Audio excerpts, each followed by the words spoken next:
மைதா மாவு போட்டிருக்கேன். சரி கொஞ்சமாக செய்யலாம்னு சொல்லிட்டு மைதா மாவு கூட தேவையான அளவு தயிர் சேர்த்துக்கலாம். கொஞ்சமாக போதும். கொஞ்சம் எள்ளு சேர்த்துக்கலாம். வெள்ளை எள்ளு, கருப்பு எள்ளு இருந்தால் கருப்பு எள்ளு சேர்த்துக்குங்க. கொஞ்சமாக உப்பு சேர்த்துக்கலாம். கொஞ்சமாக சர்க்கரை சேர்த்துக்கலாம். கொஞ்சமாக ஆப்ப சோடா மாவு, அதாவது பேக்கிங் சோடா சேர்த்துக்கலாம். இது எல்லாத்தையும் நல்லா கலந்துக்கலாம். தண்ணி தேவைப்பட்டால் சேர்த்துக்குங்க, இல்லைனா இதுலேயே நல்லா பிசைஞ்சிடலாம். ஏன்னா தயிரெல்லாம் இருக்கு இல்லையா, இன்னும் நல்லா கலந்து விட்டு சூப்பராக பிசைஞ்சிடலாம். சாஃப்டாக நல்லா இருக்கும். இப்போ நல்லா கலந்து விட்டு நம்ம கொஞ்சம் நேரம் கிண்டி என்னாச்சுன்னு பார்க்கலாம். மாவு கூட சொல்லிடுறேன். 1 கப் மாவு, கொஞ்சமாக உப்பு, கொஞ்சமாக சர்க்கரை, கொஞ்சமாக பேக்கிங் சோடா, கொஞ்சமாக தயிர், கொஞ்சமாக எள்ளு, தேவைப்பட்டால் கொஞ்சம் கொத்தமல்லி ஏதாவது கூட போட்டு நல்லா இந்த மாதிரி திரட்டிக்கலாம்.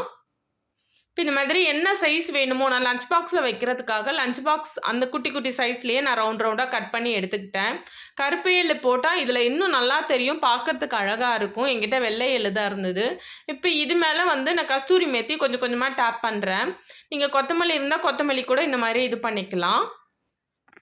இப்போ இதில் எண்ணெய் ஊற்றி நம்ம சுட போகிறதில்ல. கொஞ்சமாக இதில் தண்ணி சேர்த்துக்கலாம்.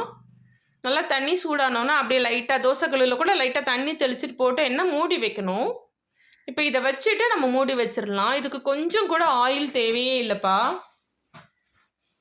இப்போ லைட்டாக அதை நம்ம திருப்பி போட்டுடலாம். திருப்பி போட்டு திரும்ப மூடி வச்சிடலாம். சூப்பராக நல்லா சாஃப்டாக நல்லா இருந்தது. எண்ணெய் ஊற்றி தானே சுடுவோம், இதில் தண்ணி ஊற்றி தான் நான் சிம்மில் வச்சு எடுத்தேன். சூப்பராக சாஃப்டாக ரொம்ப நல்லா இருந்தது. ஐயோ, அதிகமாக பிசையாமல் போயிட்டோமே, கொஞ்சோண்டு ட்ரை பண்ணலாமேன்னு தான் நான் ட்ரை பண்ணேன். பார்த்தா சரி இன்னொரு நாள் கொஞ்சம் நிறைய அளவில் கொஞ்சம் நிறையா வச்சு செய்யலாம். இப்போ திரும்ப தண்ணி ஊற்றி இதே மாதிரி செஞ்சு எல்லாமே எடுத்துக்கிட்டேன் நான். ரொம்ப சாஃப்டாக ஸ்மூத்தாக டேஸ்டியாக இருந்தது. தொட்டுக்க கூட எதுவுமே தேவையில்லைங்க, அவ்வளோ நல்லா. எப்படி இருக்குது பாருங்களேன், பிசைஞ்சு விட்டால் கூட அந்த இதுக்கு வருது, பன்னு மாதிரி இருந்தது. சூப்பராக தோசைக்கல்னா ஒரு 2-3 போட்டு மூடி கரெக்டாக வச்சு எடுக்கணும். நான் கரெக்டாக எல்லாத்தையும் போட்டு இந்த மாதிரி எடுத்துக்கிட்டேன். இதுவுமே சொல்லிடுறேன், மைதா மாவு திரும்பவும் சொல்கிறேன், மைதா மாவு, சர்க்கரை, உப்பு, பேக்கிங் சோடா, கருப்பு எள்ளு, வெள்ளை எள்ளு இருந்தால் வெள்ளை எள்ளு போட்டு நல்லா பிசைஞ்சி இது பண்ணிவிட்டு நல்லா அது கொஞ்சம் இதுவான உடனே கொஞ்சமாக தண்ணி ஊற்றி அந்த திரட்டினதை தூக்கி போட்டு சிம்மில் வச்சு புரட்டி போட்டோம்னா சூப்பராக சாஃப்டாக ஒரு குல்ச்சா ரெடி. இப்போ சூப்பர் கிரேவியும் ரெடி, குல்ச்சாவும் ரெடி.